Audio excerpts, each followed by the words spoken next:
Imagine you lived in a small country town and everybody that you knew just decided to turn into Dexter Morgan wannabes, and their only goal in life is to penetrate you.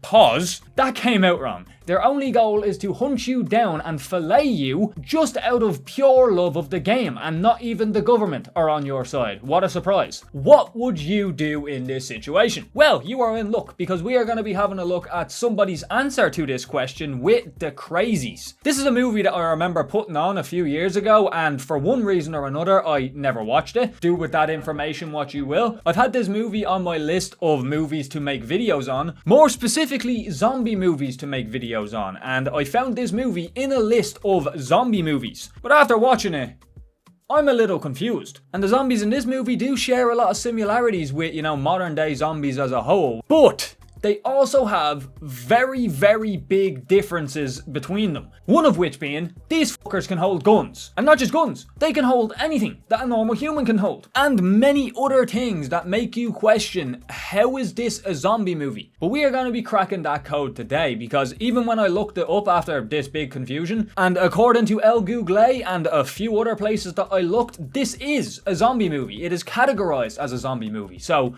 we're going to find out why. So come and join me in watching the visual embodiment of hell unfolding in real time. But without further ado, let's get into the carnage. The first shot that we see in the movie is this burning country town, which is a not very subtle type of foreshadowing for what's to come. But then it cuts to 2 days earlier, and we see that this town was blossoming with life. We see some fair folks tending to their duties on the farm. We then get to see the town in full swing, and the vibes are immaculate here, I can't lie. And we meet some of our main characters. We have the main character's wife Judy, who is the doctor for this town, and her co-worker slash intern Becca. Is that Danielle Panabaker? Caitlin Snow is in this bitch. These fuckers don't stand a chance against Killer Frost. If you get that reference, you're a real one. We then get to meet the main character David, who is the sheriff of this town, and we see him pulling into what looks like a baseball game. We see him chatting with a local while he's waiting for his drink, and remember this guy right here. He comes back around in a quite tremendous fashion, if I do say so. And yes, it will be on the test. And the last person of importance is David's partner, Russell, who is the deputy of this town. But they are peacefully just watching this baseball game and having a dandy old time. But since this movie is only roughly an hour and a half long, the peaceful times are obviously not going to last very long, because a man casually walks out onto the baseball field with a shotgun in hand. Everyone evacuates the field, and David walks up to this man to try and talk him out of what he's about to do. And since this is a small town, David actually knows who this person is, which makes what's about to happen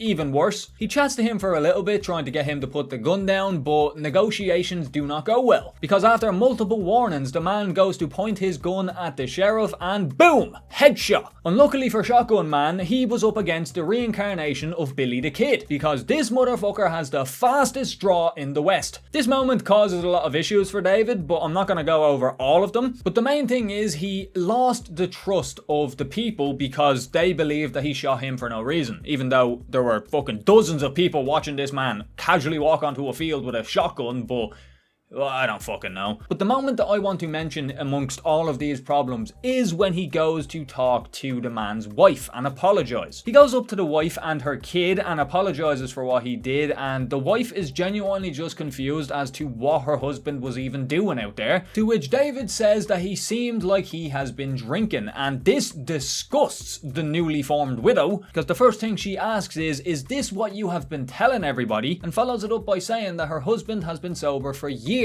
after his crippling drinking problem that he had years before. Then proceeds to slap him across the face and walk out of the room in anger. That is rough, champ. This sends him into a spiral where he is just questioning his decision and if he was in the right for doing so. But luckily, he has a supportive wife who comes down and reassures him that he did the right thing. But that's the last that I'm going to mention about this little, conundrum that he found himself in. And the reason that I don't want to touch on it too much is because shit is about to get a little cattywampus. The next day, day while at the station, David gets a call from a man who gives him the autopsy results of the man he just killed, and he tells David that the man had no alcohol whatsoever in his systems. This causes him to head back to the football field to reflect, but just as he decides to leave, he notices the man he was talking to earlier just weirdly sitting on the sidelines. He goes over to chat to him, but at first he just gets no response. This man has either been hypnotized or he is in the deepest daydream I have ever witnessed. David calls to him again, which eventually snaps him out of his hypnosis, and when David asks if he is doing alright, the first thing out of his mouth is that all of the students are okay, before saying that he needs to go and booking it. And sadly, he is not the only one that is acting a little weird, because we see Judy doing a series of tests on a man who was in the same depersonalized state as the other guy, and he is not responding to any of her questions. But just like the other guy, he eventually snaps out of it and answers Judy's question by saying that his wife worries about him too much. But when she asks him another question, he just repeats that same line, which makes her a little bit suspicious, but due to the fact that he is a man and men never listen, when she gets the test results back saying that he is all clear and healthy, she just brushes off all of the weirdness and just sends him back home with his wife, which was a very bad call to say the least, because in the very next scene we see the man's wife looking out at the barn because somebody left the plower running, or whatever the fuck this machine is. She tells her son to stay in the house and she goes to give her husband a piece of her mind. She walks out and stands in front of the thing to get her husband's attention, which made me honestly believe that she was just about to get run over by the thing, but no, she just casually walks around to the side and opens up the driver door to see that nobody is there. She turns the machine off and sits there in confusion for a little bit before hearing her son screaming out her name from her house, and she rushes straight back to his aid. When she gets there, the house is eerily quiet. She frantically looks around the house until she gets jump scared by her son, who grabs her by the hand and brings her into the closet. She is obviously confused about what's happening, but her son informs her that his dad has a knife. And right after he says this, we get a scene showing the dad walking up the stairs with the knife before eventually getting in front of the closet. The wife goes to take a peek out of a crack, and just as she does, the husband peeks back. But instead of,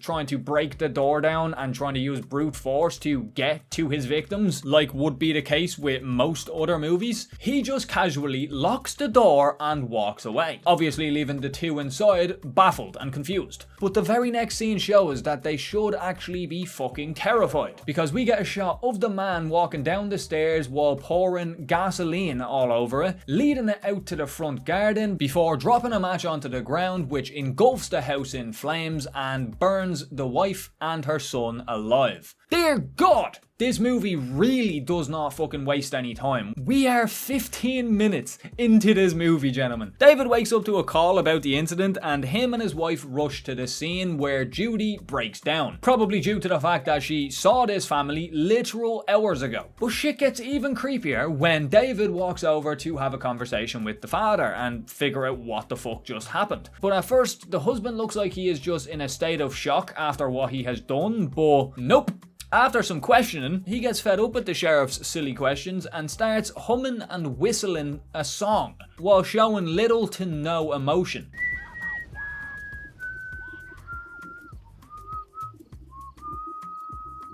Great tune though.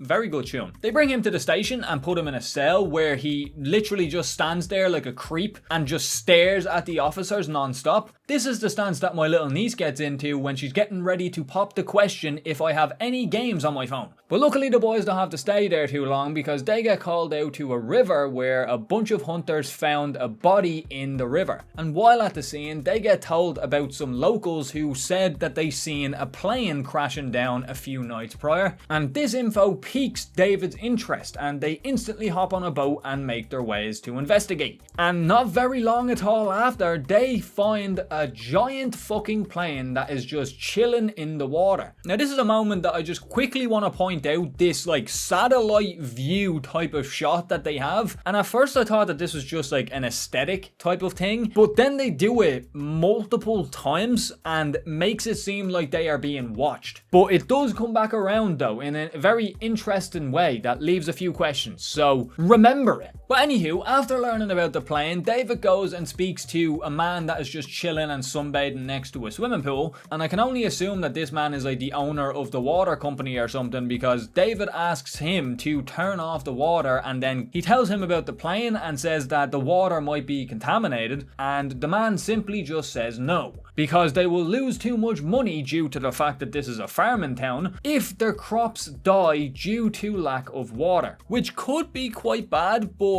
in comparison of what happens due to him not turning off the water, it definitely could be worse. But David's a G, and he just tampers with one of the water tankers anyway. I don't know exactly what he done in this scene. I am not very well versed in water tankers, sorry, but he done something, and it was very naughty. But when they get back to the station, Russell sees a bloody handprint in the cell, and when he looks down at the ground, he sees the man is just lifeless on the floor. So he whips out the keys and goes to open up the cell. But luckily David comes along and stops him just in time, because when they get close to the cell, we see that this fucker is a big faker, because he quickly jumps up and leaps at the two officers and tries to attack them. But luckily, since the cell was not open, he can't get out. And as you can see from his face, the infection has fully taken over him. So this just goes to show that these zombies are so smart that they know to play dead to lure in their victim. But this attack proves David's suspicions of something strange going on here. So he goes for a little walk through the town, and as you can see, it is fucking desolate. David is obviously confused, but to add to this fucking moment, a fully grown woman comes out riding a bicycle and humming and singing a song as if she was a little girl. Very strange indeed, but for some reason, she doesn't attack David. She just casually drives by him like he wasn't even there. But it's here that we see somebody taking pictures of them both. And David eventually spots a car and chases after it, and it soon speeds away into the sunset. So it just goes to show that there is something very, very strange going on here, and somebody knows what's happening. This further confirms his suspicions, and he goes to check out the morgue, where he finds the bodies of everyone that we've seen die so far. He swiftly goes over to check the body of the man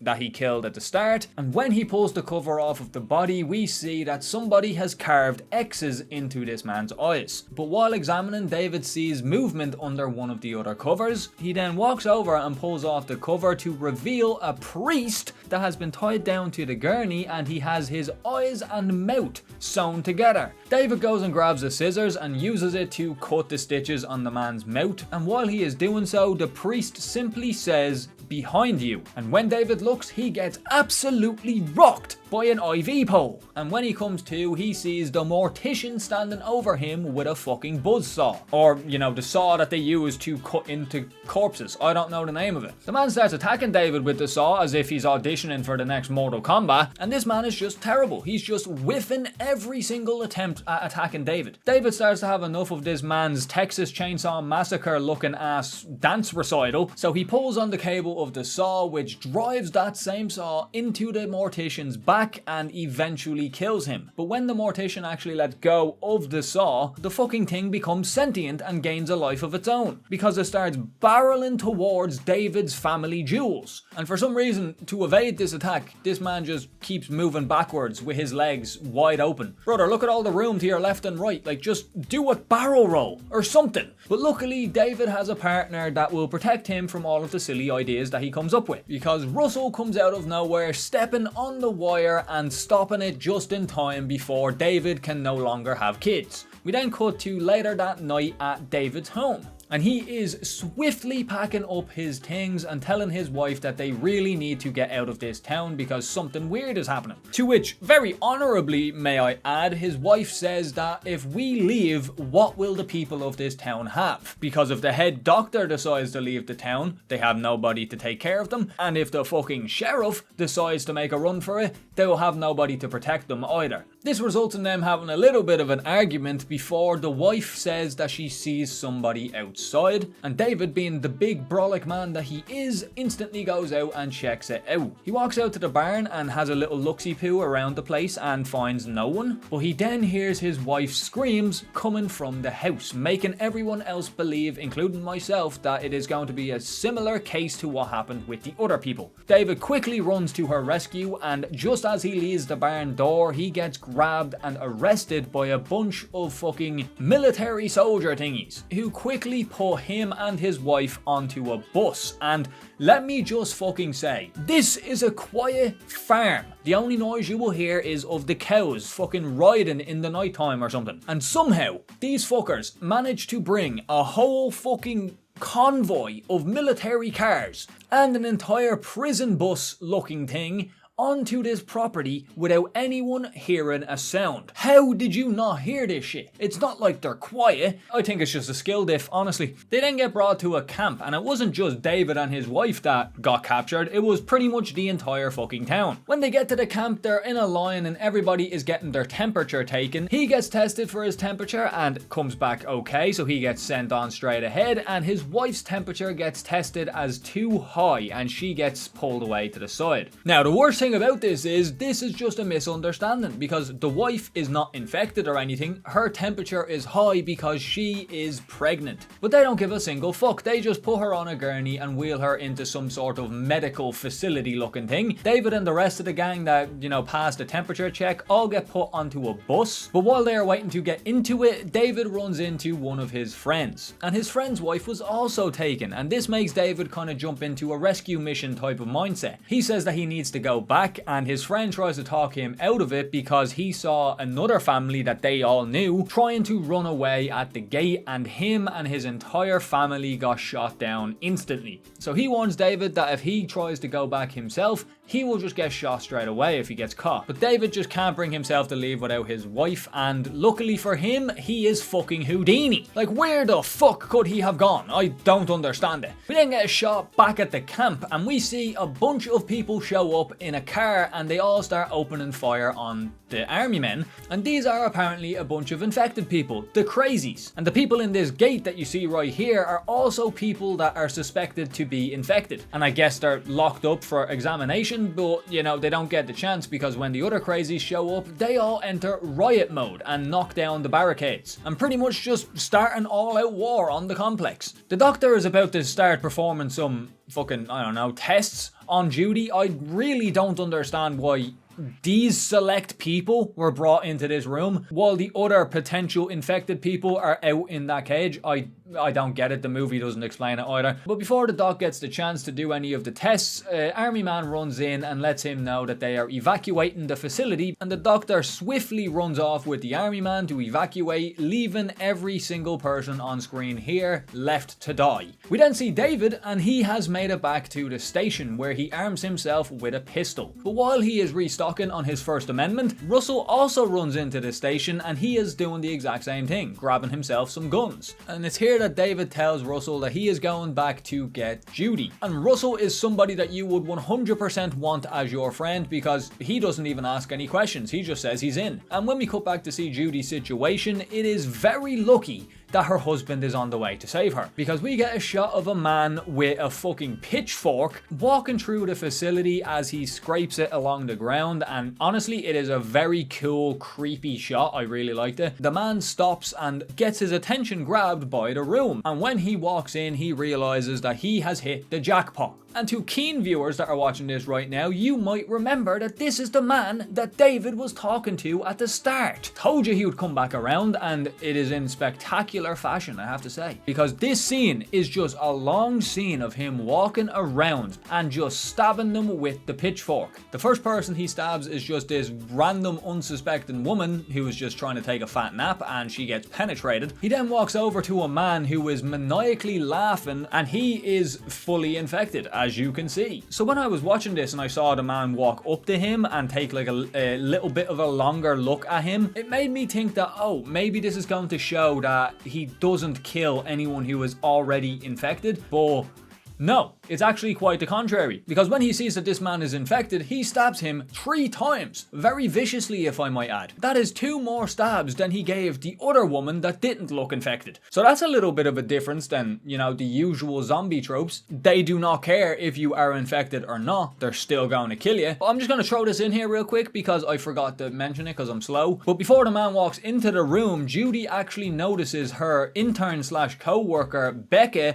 lying on a gurney in front front of her, and they start having a little bit of a conversation just before the pitchfork man walks in. Just wanted to add that. And I bring that up because Becca is next on the chopping block. She catches pitchfork man's attention because, like, honestly, it's Danielle Panabaker. Like, whose attention wouldn't this woman catch? He walks over, stares at her for a little bit, and then raises his arm to hit her with the finishing blow. And just before he does it, Judy screams out, and this actually causes him to stop. But on the sad side of things, his attention is now given to Judy. And it honestly looks like it is love at first sight for this man, because he completely ignores Becca, walks over to Judy and like stares at her for much longer than he stared at anyone else before raising his arm to hit her with the finishing blow as well. But just then, he gets hit with a quick bang bang to the chest, drops to the ground, and we see that David has made it to the function. David and Russell untie the two ladies and make their way out to the courtyard of the camp. And when they get out there, they are faced with a brutal sight. Every single person that was there is now a body lying on the ground. But while they are looking out at this courtyard, we see an old lady walking around, asking all of the dead people if her son has called,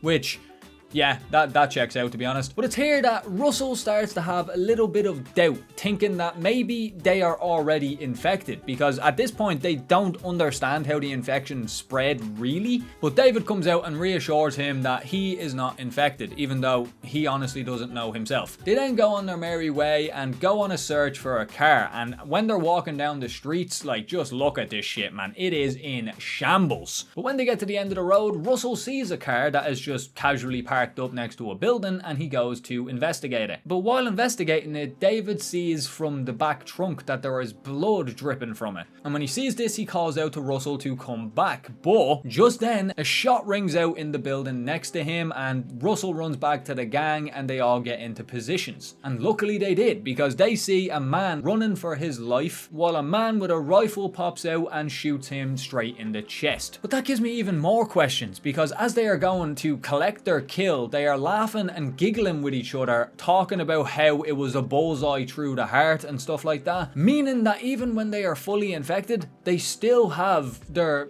ability to speak. But the gang realize that it is not safe for them to just be prowling the streets willy-nilly anymore, so Russell comes up with a plan to cut through one of the farms to get to their destination. And when they get there, Becca realizes that it is her boyfriend's farm and instantly runs to check if he is okay, and is quickly followed by Russell, who is going to make sure that she doesn't get herself killed. And when she sees her boyfriend, he pulls a gun out on her instantly and just doesn't trust them whatsoever. But as he steps out of the barn, he gets a revolver put to his head by David and is swiftly disarmed. And right after, he just runs over and apologizes to his girlfriend and just embraces her. It's a nice little moment. To be honest, in my mindset as well, everybody would be a suspect. I wouldn't know who to trust. But the combo swiftly gets interrupted by David saying that they need to go into the barn now. And when they go in there, they peek out of a crack in the barn to see a convoy show up and pull his mother out of the house. When he sees this, he goes to run out, obviously, as most people would, but Russell and David stop him in his tracks and tell him to wait. The soldiers pull out a thermometer and check her temperature, which comes out as not very good, as the thermometer starts beeping saying that she is over the threshold. And this causes the son to run out of the barn with his hands raised, but as he is running towards the soldiers, he gets one tapped in the face and drops to the ground, followed by his mother trying to make a run for it, and she also gets gunned down. But they are not out of the woodwork yet, because a soldier comes to check out the barn to,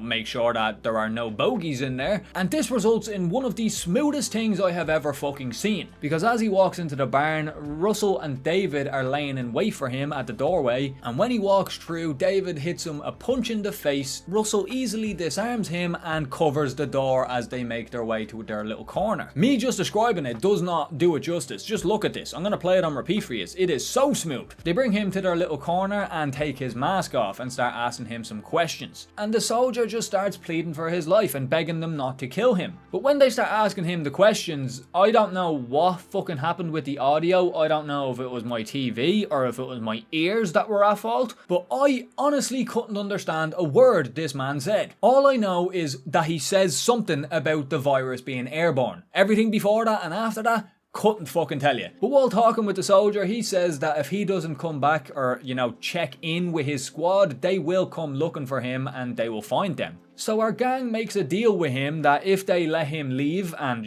live, then he has to tell his squad members that there was nothing of note in the barn and go on their merry way. They give him back his rifle and send him back out to his squad, and to my shock and awe, this man sticks to his word and tells them that there's nothing to see in here. But anywho, shit is starting to ramp up, and it's going to ramp up very, very fucking quickly, because the gang make their way to David and Judy's house to get a car that David has been working on for the last few years. And when they get there, it is quite bittersweet, because Judy is very upset about the fact that they had all of these plans, they had this house ready for when their kid was born, and now they just have to leave it without any signs or hopes of coming back. The other two are working on the car to get it ready for the road, and David is going around the house and gathering supplies, while Judy goes up to her baby's room and has a nice sentimental moment of her looking at the room and looking at the cot in said room. But it is soon ruined by this creepy bitch hiding in the corner, because when David comes up to check on his wife, he finds her tied to a chair screaming at him, and he soon gets straddled from the back and choked by an unknown assailant, making him drop his gun, and as he goes to reach for it, he gets his hand stuck to the floor. And our unknown assailants are the wife and son of the man David shot at the start of the movie. And they have come for some payback, because the mother picks up David's pistol off of the ground and starts going on a monologue talking about how this is the gun that killed your father, obviously speaking to her son. But instead of shooting David like most people would,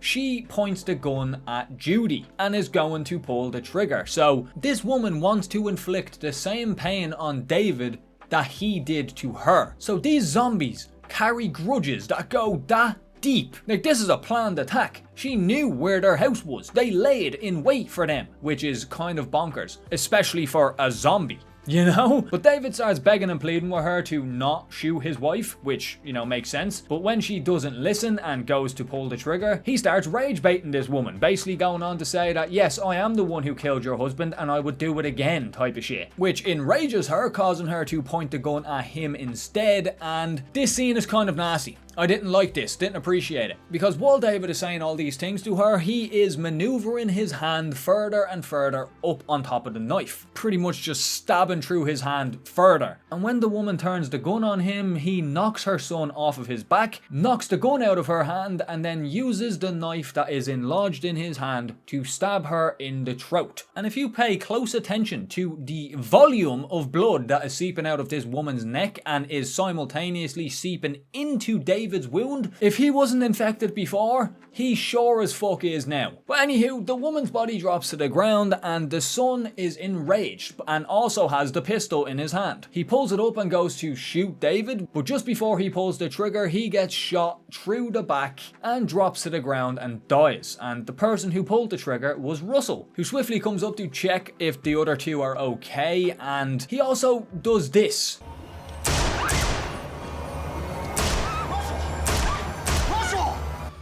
Sure.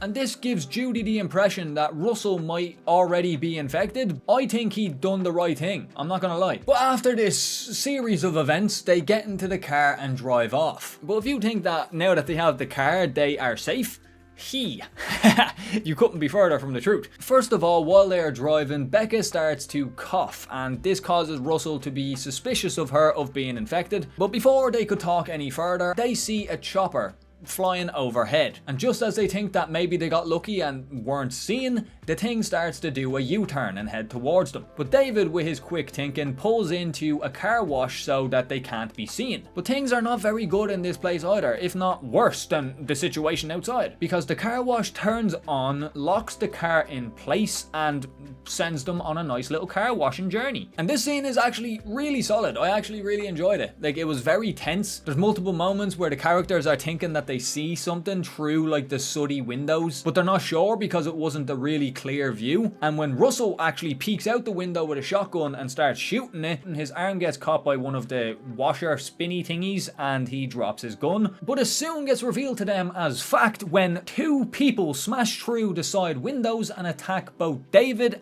and his wife. They eventually fight both of the people off, and David steps on the gas and flies out of the car wash. And it seems like they got out safely, and fuck me! Never mind, there was a straggler on the roof who wrapped something around Becca's neck, pulling her out of the car and leaving her hanging in the distance. David then jams on the brakes, which sends the fucking perpetrator on the roof flying, and they all get out of the car to go and check on Becca, and once they get her down, they sadly realise that she is already dead. And to make things worse, an AC-130 flies by and blows up their car while they're mourning the death of the woman. The gang have to walk the rest of the way, and they eventually come across two cars on the side of the road, one of which being Russell's. And unfortunately, both of the cars are a bust, but luckily for the gang, they see a car driving towards them in the distance, and David pulls out his gun and says that they are going to take this car. The boys have resorted to violence, I see, but Russell has other plans. Because while David is just, innocently going to hijack this man's car, Russell comes out from behind his car and throws a spike trap down, popping its wheels and sending it into a fucking barrel roll. And when they run to check out the crash, the man is already getting out of it himself, and Russell says that he is going to shoot him in the fucking face. But David says that he wants to talk to the man, so to keep his bullets to himself. And this is where we learn a few interesting tidbits about what happened. We find out from the man that the plane that our gang found actually had a bioweapon in it that was strategically designed to make societies collapse. And he goes on to say that this was not the intended target. The plane just so happened to crash land here. They ask him what the incubation time for this virus is, and he says that it is 2 days maximum, which makes David and Judy rejoice because it has been 3 days and they are not infected. So they try to bargain with the man in hopes of him letting them leave this town. But before they could make the deal,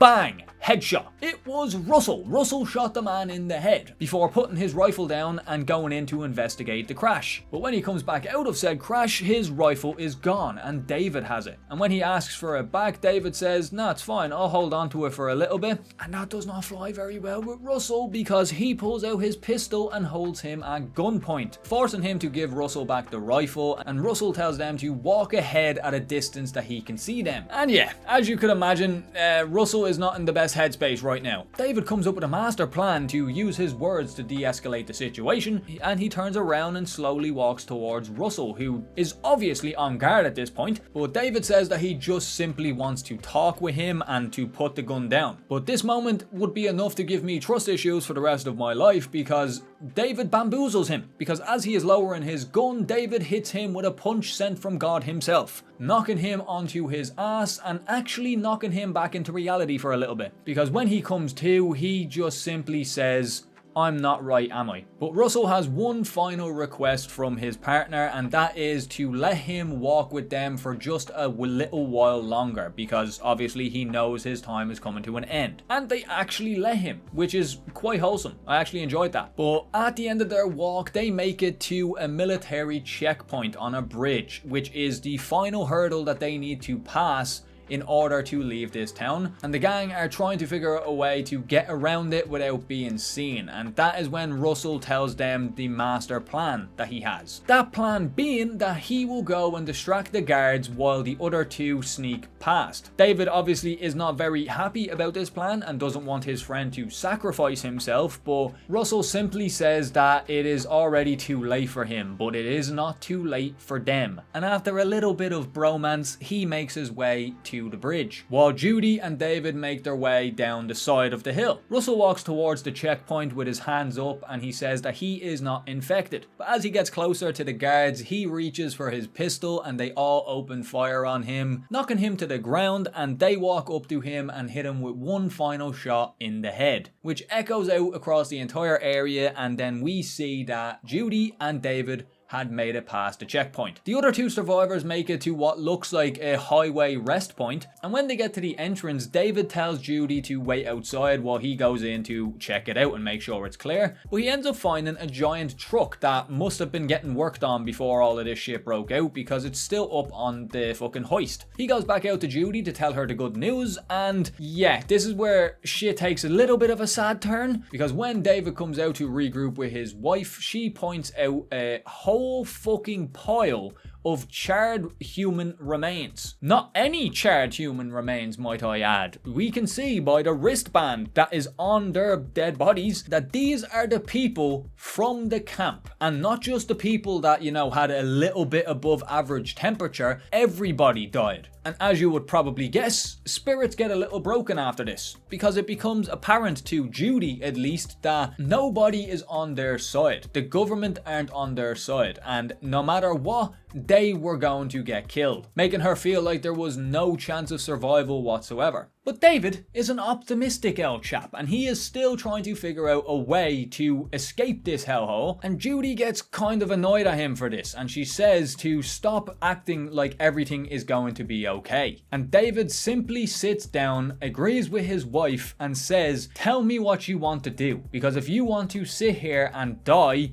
I will also sit here and die with you. And the way he phrased that kicks her back into reality a little bit, because she doesn't want to die. And they share a nice passionate smooch before she tells him to go and get the truck. And he is like a child after hearing this. He gets all giddy and shit. But when he leaves to go and get the truck, we see a shot of Judy going to get a nice bottle of water. And it is an eerily peaceful scene, until you notice the creepy fuck in the background staring at her. Then it gets a lot less peaceful, because he suddenly disappears and all of a sudden all of the lights in the building go off. And just before they all went off, Judy notices a man walking outside. She quickly ducks down behind the counter and hides from her assailant, but gets a little bit curious and goes to peek out to see where he is. And once she does, boom! Peeping Tom is staring right back at her. She grabs a knife and instantly makes a run for it, and when she does, she comes face to face with another man with a rifle. But when she sees this, she runs a complete different direction, and she almost comes face to face with another man who we see the shadow of walking down the hallway, causing her to be blocked on both sides. But she sees a little freezer room, I'm assuming it is, and she hides in there. And when she goes in, she sees tons of bodies piled up in that room. She waits for the boys to, you know, get fed up and walk away, but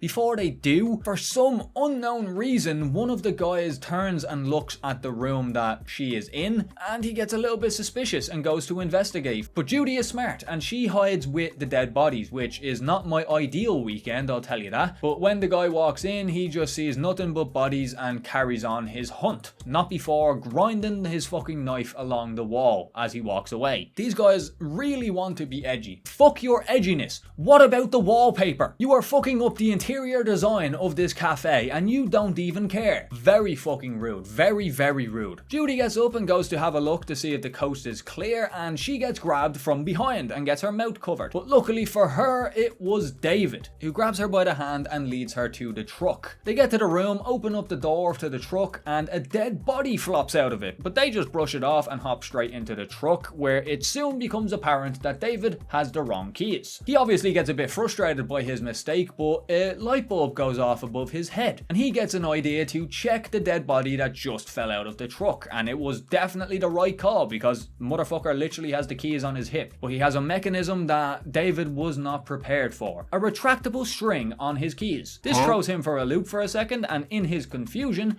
the lights turn off and reveals the man with the assault rifle standing in the window, who swiftly smashes the window, causing David to book it back to the truck. But this is the final act of the movie. They ain't gonna get away that smoothly, because as he reaches the truck, a man grabs him by the ankles and pulls him under the hoist. And this man is the zombified Brock Lesnar. Look at the size of this cunt. And these two proceed to throw down. Well, I say throw down, I mean David gets his ass whooped. Motherfucker literally hits him with a wrench, and he doesn't even flinch. But while those two are tussling, the rifleman sets his sights on Judy and quickly opens fire on our gal. But she has a very fast brain, because she closes the door, stopping the bullets in their tracks, and this causes the man to open up the door again and step into the truck, where there is nobody to be seen. It seems the husband is not the only Houdini in the family. But when he peeks his head in for a closer inspection, he is greeted with a bullet through the skull, because Judy was hiding in the back seats, and he drops to the floor dead. And then we cut to see what the other two are up to. David is still getting his shit rocked, and he ends up pushing whatever this fucking thing is towards his assailant, knocking him on his ass and covering him with oil, I'm assuming. The big boy thinks that this is just a minor inconvenience, faints and gets back up to continue the squabble, but David has other plans because he pulls a lighter out of his pocket and throws it at the big boy, setting him ablaze. And David quickly runs and hops out from under the hoist before the fire could engulf him too. But the two survivors get into the truck and drive their merry way down the highway. And you might be thinking that the danger is behind us now.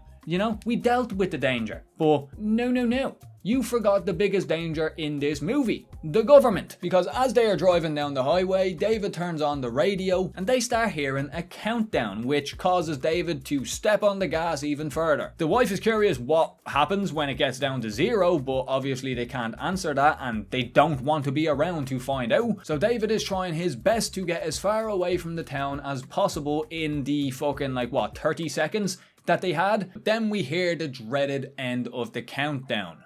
5, 4, 3, 2, 1. Boom! A giant nuclear fucking blast goes off on the town, sending a big fucking sound wave of rubble heading straight towards our gang. They end up getting caught in the shockwave of the blast and the truck flips violently, but the two lovers manage to survive the blast and they get out of their truck to get a front row seat to this behemoth of an explosion. Now that I'm looking at it, I'm not entirely sure if it is a nuclear blast or like an atomic blast or something like that, because it doesn't really look like there's a mushroom on this thing. They stand there and, romantically take in the view for a minute before walking away and making their way towards a city in the distance. And this is when we get one final shot of the satellite that, for some reason, is still watching them, zooming out before the words "Initiate Containment Protocol" pops onto the screen and it cuts to black. Now, really quick before we get to the outro, I just want to shout out the people who guessed that I was going to be making a video on this movie. First up, we have Jordan's yet again, The Velocity, Maximum Hallway yet again, Zach Stract yet again, Rando Misok, sorry if I butchered that, and last but not least, Denisu. Thank you all for participating, and if you want to feature in the next video, just make sure to keep a lookout for my next post. Roll the outro. And that, folks, is the end of the Crazies. Now, in terms of a movie, I had a great time with this one. I really enjoyed it. Wasn't the best movie I've ever seen, but it was an interesting take on the zombie genre. And I'm gonna nip this in the bud right here because in every single zombie movie that I have covered in the last little while, there is always people in the comments saying that, oh, so they aren't zombies, they are just infected. There seems to be a whole group of people that still define zombies by the original definition, undead, the Walking Dead type of thing. But if we were to go with that explanation today, we haven't had a zombie movie in over a decade. Every big movie that you can think of, 28 days, 28 weeks, and 28 years, all are virus-related infections. So with that definition, that's not a zombie movie. All of Us Are Dead, similar thing. With that definition, that's not a zombie show. Name me a movie that actually has the stereotypical version of the undead that hasn't been released before 2010, and then we'll talk, because I'm sick of it. If the infection turns normal everyday people into monsters that only think about eating other humans, that's a zombie. Simple as. They are the same thing. They have the same end result. They have people eating other people. It is the exact same thing. But the reason I bring this dilemma up that I've been dealing with the last few videos, these zombies do not fall into any of those categories. Everywhere that I searched told me that this was a zombie movie, but I'm still sort of on the fence about it. Let's go over the similarities between zombies, infected or zombies, whatever you want to call it, and this movie. The similarities are, it is some sort of infection or virus that caused this to happen. It completely overwrites the person that is infected and makes them just killing machines. I guess that is similar to zombies, but the only difference is they don't actually eat the people that they kill. At least to my knowledge, they don't. And it is a fast spreading virus that the government are struggling to keep contained. So that is another similarity to zombies. But the differences far outweigh the similarities. First of all, they can speak, they remember grudges that they had when they were alive, and they plan attacks. They can wield pistols and weapons, and there's a few other things, but like everything else other than, you know, the ones that I mentioned that are similar are all far away from what a zombie is. So it's hard for me to say that these are zombies, but it is a similar type of, you know, villain, I guess you can call it. But I want to bring up something that I found online about it, because